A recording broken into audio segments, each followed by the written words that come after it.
Oh, It's a geez, crazy question, right? that's a really crazy question. I'm actually gonna pull it up in the background here and let's see. It's been This is the place to ask questions.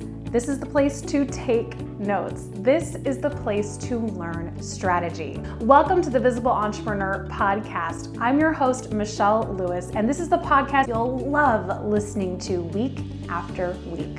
After a history in Hollywood, I know what it takes to get visible.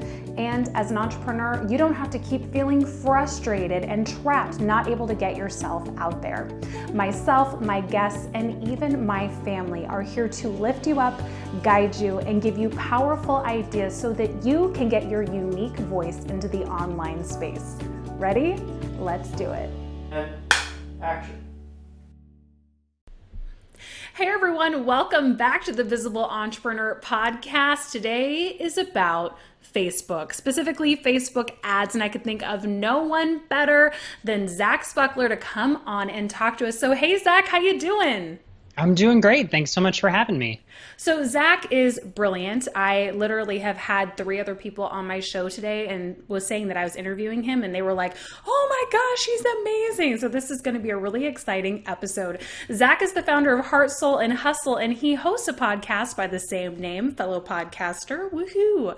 And he teaches business owners how to leverage Facebook ads and launches to strategically maximize leads, conversions, and sales, which leads to profit. So Zach, hey, so excited that you're here. Give us a little bit more, fill in the blanks, a little bit about you, where you're from, and what you love to do with Facebook ads.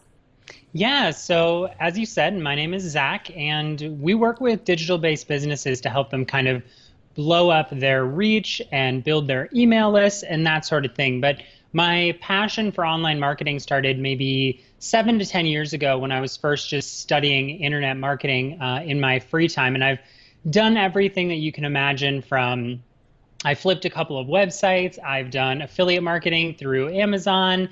I have done pay-to-click marketing. I've done pay-per-click marketing.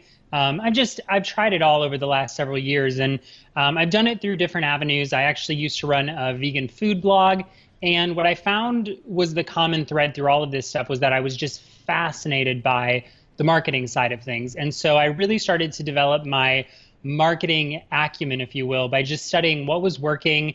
I started by running Facebook ads for people on the side while I was getting my bachelor's degree and then my master's degree, which I ended up leaving my master's program to pursue my business full time.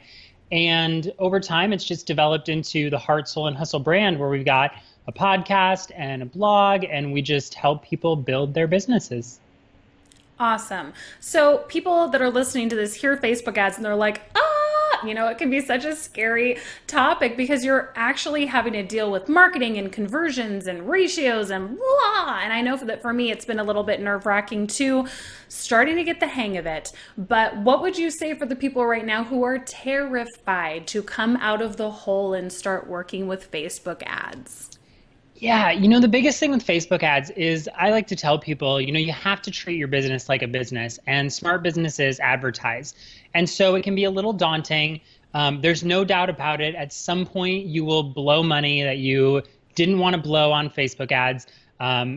Just a few weeks ago, we accidentally turned on an ad and we wasted like $100 by mistake. And it sucks. And it sucks when you're starting out, and it sucks when you're not starting out. So I always tell people, look, you have to be willing to spend a little bit of money, and most of us are willing to spend money in certain places in our business, but when it comes to advertising, we get really afraid because we don't know what the return is going to look like. And so the other thing I like to say is, look, you don't have to spend tens of thousands of dollars, and you have to think about Facebook ads as an opportunity to put your message in front of the right people. A lot of us are like, well, how do I reach more people? Or how do I get more visible? Or how do I build my email list? And for me, it's like, well, why wouldn't you just run Facebook ads? They're super easy. You turn them on, they do the heavy lifting for you. And don't get me wrong, there's still work to be done on building your email list or engaging with your audience, but you don't have to go out and find people. You can let people find you by running Facebook ads.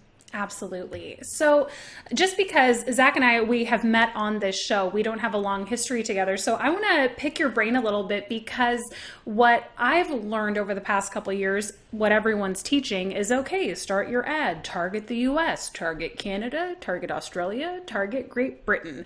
And like, that's where it ends. So I want to hear what your take is on that. Have you run other campaigns worldwide? Have those been successful? Do you enjoy kind of targeting outside of the norm? Yeah, so I would say for the most part, we tend to target the big five. When it comes to worldwide, you can absolutely test it. The biggest thing is we run a business where we know who we want to work with, and that tends to be the big five, US, UK, Australia, New Zealand, and Canada. So we tend to target those five, but you can absolutely go worldwide. And the biggest thing with Facebook ads is that you have to test. You have to be willing to test all different things, different copy, different images, different targeting. But we don't just target a country. We also go a step further and we do interest targeting. So in my case, I like to target people who like, say, Amy Porterfield or James Wedmore, because I know that they both teach marketing, they teach list building, they teach online business, and that's very similar to what I teach. So I target people who have very similar interest or similar audiences to what I'm trying to build. So I target specific countries, and then I also target an interest to test things out. Then I also test out all of my warm audiences, which is people who like my page, people who are on my email list, people who have visited my website, and people who have engaged with my content on Facebook already. And so now we're getting into the pixel territory, which can be the scariest thing of all. Is there something that you recommend? And I know that the gift that you're going to be giving people is your mini Facebook course, which is awesome. Do you have a recommendation of how to start that easily? Just because even for me, like I can do a little bit of retargeting, but I'm not super advanced with it. It tends to freak me out. What would you tell people that struggle like that? Yeah, so it's funny because I actually have like a full-blown Facebook course where we, teach the advanced and the intricacies. And what we tell people inside of that course is Google how to install Facebook Pixel for your platform, whether it be WordPress or Squarespace or something else. Like the easiest thing you can do is rely on good old Google University, right?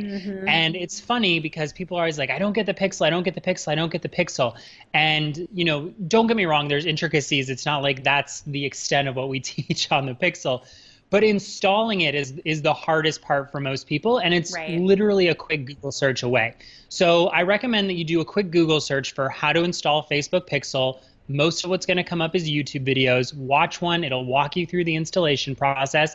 And then the second part of that is how do I actually use this information that I'm collecting? And what I like to tell people is you should visually map out the experience that your audience is going to go through. So what does it look like from start to seeing your content on Facebook to finish of buying your product or your service? What does the entire process look like? What pages do they see? What emails do they get? What is every single step of the process? And what you can do is say, how do I insert a Facebook ad at points in the process where people have the opportunity to fall off? So maybe it's between seeing the sales page and actually making the purchase. Well, let's run an advertisement to people who have seen the sales page but haven't checked out. Let's run an advertisement to people who have opted in but haven't clicked on the sales page. Let's run an advertisement to people who have seen the opt-in page but didn't take us up on that offer. There's just so much opportunity every step of the way where you may be losing people that you can go in and say, how do I retarget them with a Facebook ad? Absolutely. And that is so key. If I can give anyone that's listening some tips, I have a specific folder inside of my Google Drive for learning material and code for Facebook ads. And it's so great because when you're watching those YouTube tutorials, if you find a good one, you don't want to lose it. You can add it to a playlist, but I also put it in my little Google Doc so I can reference it again and again. That's been super helpful for me. So thank you for bringing that up. So moving on to relevance score. Not a lot of people talk about this, and I know that this can be a reason why your ad gets taken off. So how can you keep something knowing it's super relative to your audience so that your ad can run successfully? Yeah, so relevance score is composed of a number of different things, and Facebook hasn't disclosed exactly how they calculate relevance score, like all kinds of things, just like they don't disclose exactly how the algorithm works. But it's a combination of a number of different things. How people are engaging with your ad, the more people see it and engage, the higher your relevance score.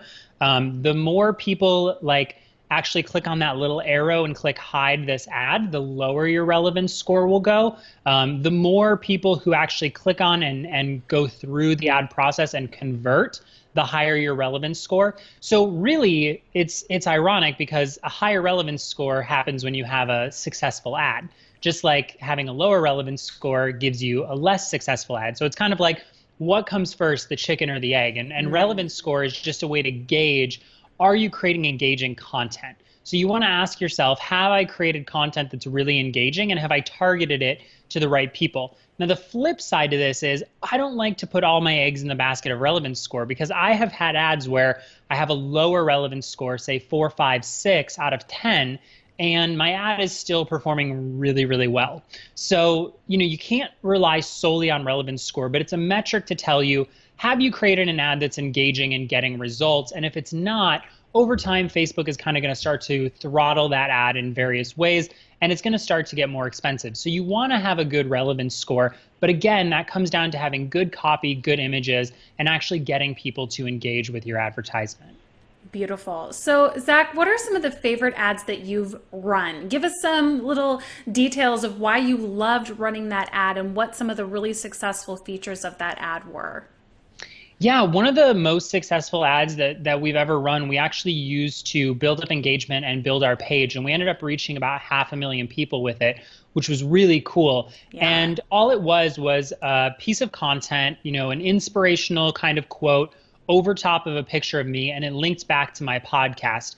And it was just a quote that I had said on the show. And we ran it as an engagement ad to a ton of different people. And what ended up happening was our page likes grew, and we ended up reaching more people. So what we were doing with that advertisement was building up a really warm audience of people that would be interested in what I have to offer. So the feature that we loved was that we were creating an engagement audience, but we were also building up our page to generate more likes and more social proof. I think that at some point you have to start thinking about how many likes do you have on your page? What kind of social proof does that create for you? It's not vital in the early stages, but as you start to develop and maybe you get closer to 1,000-2,000 likes, you start to hit this point where you're like, I really want to pull away from the crowd and I want to have 10,000, 20,000 likes.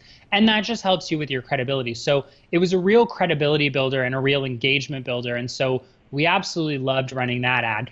Another one that we've done is we did an evergreen webinar, and this was a couple years back. We haven't run an evergreen webinar in a little while. It's actually on our list of things we're working on right now.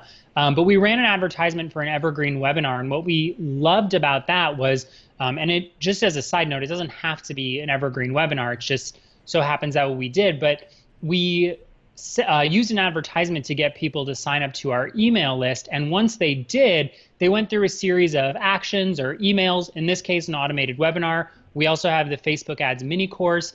We also have just email-based follow-up, and that actually sells one of our products. So what we love about stuff like that is that we've set up a really simple sales funnel where every time we're generating leads, we're also generating sales for the business, which is great. Awesome. So in terms of, I think that those are really genius strategies. And I love that you also host your own podcast because you're also dealing with promoting that with Facebook ads. So let's bring that all together in terms of what strategies have you been able to utilize so that more people tune into your show? Yeah, so what we do is we take a lot of our content for the show and we either turn it into a blog post or show notes, and we take that content and we post it on my page. And then we don't use the boost button, but we take that existing post and we push it out to colder audiences. And that works really well for us. We've also started testing Instagram story ads, which have been really, really successful. I have a designer who creates really nice Instagram story ads for us. And we've tested out running Instagram story ads to our existing audience because the reality is we have a big audience of people on our email list, on our page, but if you look at the number of downloads we've got, it's not congruent or it's not matching the number of people in our audience. So we know, like, look, people who like our page and people who are on our email list, they're already the warmest audience. So we take a lot of our content and we push it out to our warmest audience because it's a lower cost, it's higher engagement, and it's going to get more people tuning into the show. So we play a little bit with both strategies of pushing content to cold audiences and also pushing content to our existing warm audiences. Where is the strangest country that you never expected that listens to your podcast? Oh, It's a geez, crazy question, right? that's a really crazy question. I'm actually gonna pull it up in the background here and let's see. It's been quite a while. I actually like stay away from my statistics Hmm. too much because I'm like an obsessive person who will Right. check it All over the and over and time. over and over Yeah. again. But let's see. I remember there's a way to check it. Let's see. It's one of Um, my favorite things to do because I don't really care about the downloads, but I just love looking at the map and loving to see like where it lights up. And for me, it's Japan, which I find to be like yeah. amazing. I've never been there. So it's kind of something fun that I encourage my like fellow podcasters to look up because you're like, what? Like I'm reaching somebody in India or wherever it may be. It's kind of fun. Yeah, we've got some people who listen in India and Chile, which is probably Chile, or Chile if you're saying it Chile. right. That's But yeah, awesome. we've got some cool people listening from around the world, Australia, New Zealand. I've actually been to Australia before for a speaking gig, so I think that's where my Australia people come from. But yeah, we've got people from all over the world, which is really cool. That's fantastic. Oh, awesome. Okay, so now let's move. We're recording this episode in April 2018. It's not going to be going live for another month, but I want to get your feedback. A lot's been happening with Facebook. And I've been talking to some fellow guests who are saying, like, hey, ad costs are as low as they've ever been because so many people are backing out of them right now. But I'd love to hear your perspective on what's happening with the platform. And in addition to that, now the GDPR regulations and all of that, how are you guys managing this change? And do you think it's going to negatively affect the platform? Yeah, I think it's really going to positively affect the platform. I think anytime there are changes, it scares people a little bit. Like when the algorithm changed, what's funny is that gosh, what would it be now? Like 4 or 5 years ago, Apple made like this big change to the algorithm. I said Apple, Facebook, sorry. It's okay. Facebook made a big change to the algorithm where you weren't really getting as much organic reach. And this is like years ago. So I'm not talking about the most recent change. And prior to that, you used to be able to essentially set up a Facebook page, get like a couple hundred followers on there, and then like blow up. And a lot of pages like really blew up at that time. And then it changed one day. And what happens when it changes is people back off. They get scared away. They stop using the platform, like the advertising platform. I don't think Facebook is going anywhere. I don't think people are not using Facebook anymore, but the advertising platform. And because it is a bid-based marketplace, basically what that means is the less people who are using it, the cheaper your ads are going to be. And so it's a real opportunity with these changes coming to say, like, I'm not going to panic. I'm not going to freak out. I'm going to learn what these changes mean. I'm going to learn how to adapt to these changes.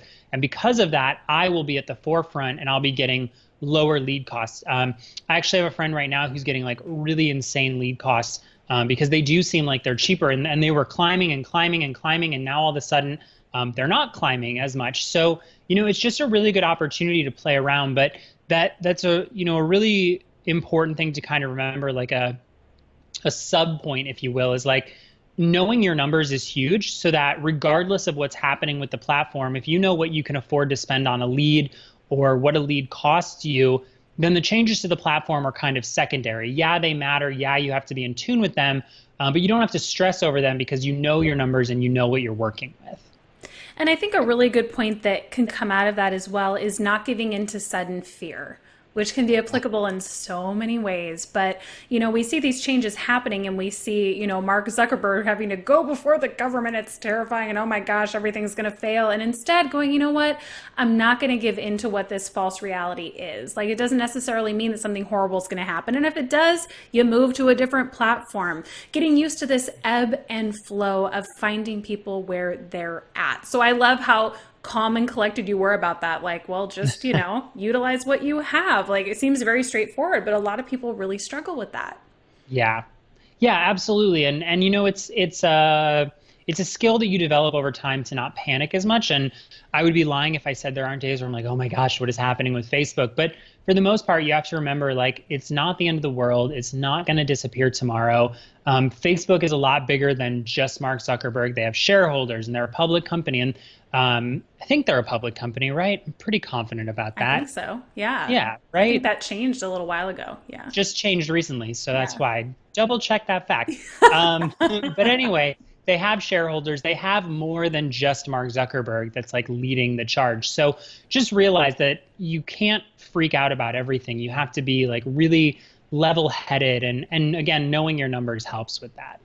Absolutely. So, in terms of, let's focus now. Facebook ads over. We can touch on it a little bit, getting more to you and how you've been able to grow over the past couple of years. That's such an exciting thing for someone that's looking and going, oh my gosh, I can't wait to be at that level. And I know that as we continue to grow, we don't necessarily notice how phenomenal that is. But I'd love for you to take a second and look back and go, you know what? This has been an amazing journey. And these are the key things that I learned that really helped me get to where I'm at right now. Yeah, one of the biggest things that I learned is you can only scale so far without a team. And team building and team management is still my Achilles heel. It's one of the things that I struggle with the most. But now I have a team that manages a lot of stuff for me. So like, it's just the little things you don't think about. Like, I really only manage my inbox about once a week. I have an assistant that comes to my house, and for basically 2 hours, we work through my inbox. And that's really the extent of what we do in person. They manage some other stuff for me, and they manage my inbox when I'm not around. But I really only go into my inbox about once or twice a week, and most of it is managed by my team. Now, that's not to say that I'm not like a chronic refresher. I like am always checking my inbox, but for the most part, I don't engage with my inbox, but once or twice a week, because I've got a really great team in place that manages to support me there. My support inbox is an inbox that I never go in. So when it comes to managing the support of the company, like the company support at Heart Soul Hustle, I don't even log into that. If something comes through from my support inbox that needs my eyes, my team member will either Slack me or email the person who manages my personal inbox, and they will say like, hey, you've got something from the support inbox that you need to take a look at. So number one was kind of stepping away from that, the monotonous of like the day-to-day, and handing over some of that operation. The other thing was realizing that like working harder and faster and more hours doesn't necessarily equate to scaling. When you first get started, like pulling those 12-hour days and like staying up all night and like pulling the all-nighters, like it tends to be a badge of honor in a way. And True. When you get to a certain level, like you're going to cap out.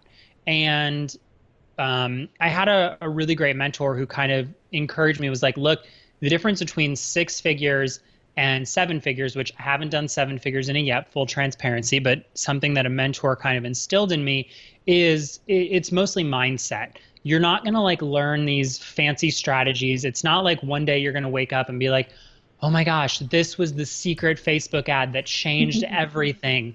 It's a lot of mindset shifts. And like a really good example I can give you is like, we just came out of a launch recently where we spent $20,000 in Facebook ads. And that would be like a incredibly daunting amount if I was to tell myself that we were going to spend that about 3 or 4 years ago. But now it's like we're spending that money, but we know where the return is going to be. And it's that mindset of being able to invest in yourself, being able to invest in your business. And it's not to say you need to get to a point where you can invest that much, or I'm telling you that much to be like, wow, look at how much she spends. It's to show you like that is the evolution of your mindset, is like the fear of investing in your business or yourself, or the fear of doing something new. Like it doesn't go away. It was still terrifying to spend that kind of money, but you kind of learn to do it anyway. And so a lot of those changes happen at a very like between the ears level. Absolutely. And what do you think in terms of, because you're right, we start out with 10, 12, 15-hour days. It is a madness. We aren't clear on anything. It's a wild ride. So for now, what's the one thing that you do every day that keeps you healthy and keeps your mindset on track?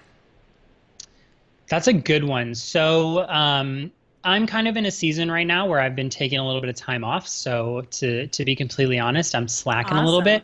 But one thing that I really like to do is any day that I kind of start to work, I write down 2 or 3 tasks, usually 3, like high impact activities that I'm going to get done for that day. And like those are kind of my non-negotiables. That's something that works really well for me. So like today I had a coaching call. I had to set up some Facebook ads, and I had to set up some webinar reminders. And I was actually setting up the Facebook ads myself because I wanted to see all the new changes, because Facebook is constantly changing that ads manager, cannot keep up with it.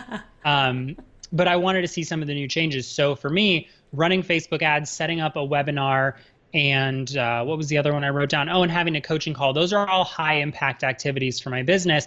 And so I achieved those 3 things, and anything else is kind of icing on the cake to additional things that I'm getting done. So for me, having kind of this rule of 3, or 3 things that I get done every day, has really helped me move forward, because it forces you to identify what is the stuff that actually makes a difference. It's not stuff like post on my Facebook page, or send an email. It's like really high impact stuff that's going to make a difference. Brilliant. I love that. So how do you celebrate your wins?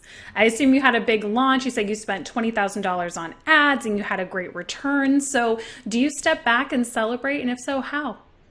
Yeah, I'm somebody who I celebrate in different ways, and we had a really decent launch. We were profitable, and I think we got like a 3 to 3.5 time return on our ad spend when the numbers came in. I'd have to double check. I don't know off the top of my head.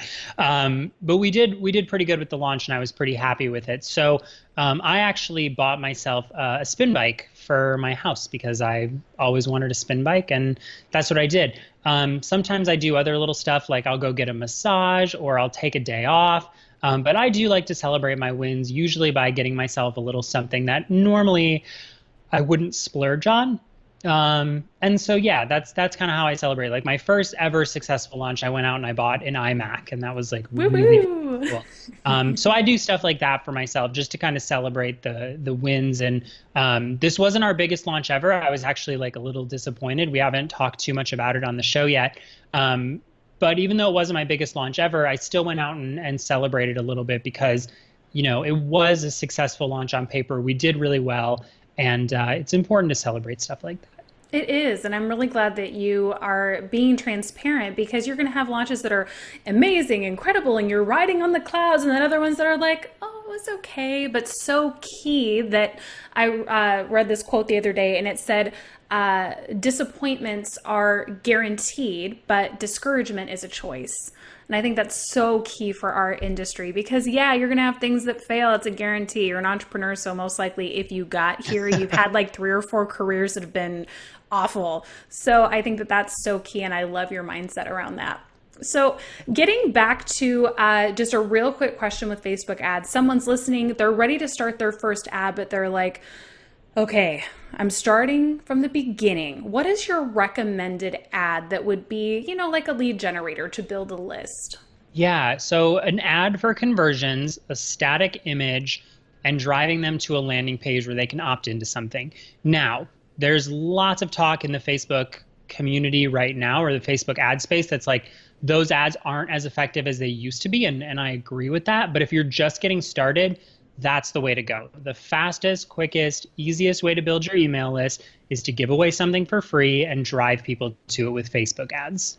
Awesome. So you heard it here from Zach. Start your first ad, do a static image, just a nice, quick, nicely spaced out with a call to action a couple times. Yeah. Doesn't have to be super stressful. Like he said, you can target the big 5. You can target, entrepreneurship or Amy Porterfield or whatever you feel would like be the best fit for your audience. So take the stress off. Just start with $5 a day and let it run for a couple of weeks and see what happens. Like he said, it's all about experimentation.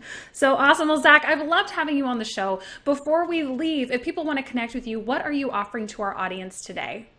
Yeah, so we've got a free little Facebook ads mini course that'll help you get your first ad set up. If you head over to heartsoulhustle.com/FB course, and it'll just walk you through the process to getting your first ad up and running, showing you how to come up with some good targets, helping you write some really simple copy, and so you can get your ad up and out the door and start building your email list. Awesome. Thank you so much for that incredible gift. We will link that below. I also am going to link below your show. I think it's really important for fellow podcasters to lift each other up. So go over there, subscribe, give him a review, and let him know that you found him from this show. Feel free to also find him on Instagram and Facebook and just shout him out. Remember, this is how you start building your network, connecting with people, and increasing your visibility. So Zach, thanks so much for being here. I'm a big fan already just based on this half-hour conversation. I really appreciate your time. Yeah, thanks so much for having me. It's been a blast. Awesome. So we will see you on the next episode. Go make your ad. If you're struggling with feeling like you're totally alone in this business, which so many of us have been there, feeling like you have no one to talk to, no one who gets it, no one to keep you accountable, no idea what steps to take for that week, I want to invite you to join the Visibility Mastermind. This is an intimate gathering of entrepreneurs who help keep each other accountable, who get more and more access to me every single week, and who get weekly lessons to keep them inspired and strategic inside of their business.